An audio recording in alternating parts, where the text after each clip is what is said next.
exhaust. New Mustang. Yeah, I sort of went and got a new Mustang. But I must admit, yeah, this exhaust is probably one of the best modifications you could probably do to a Mustang. I mean, you can't beat it. Because that's a Gt500 exhaust there. It sounds good.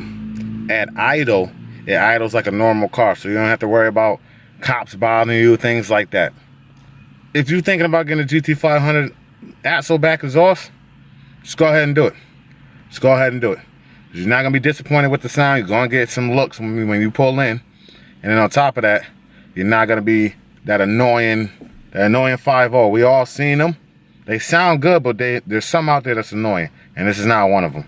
So the Gt500 exhaust I definitely recommend. But I'll see you guys in the next one. Peace.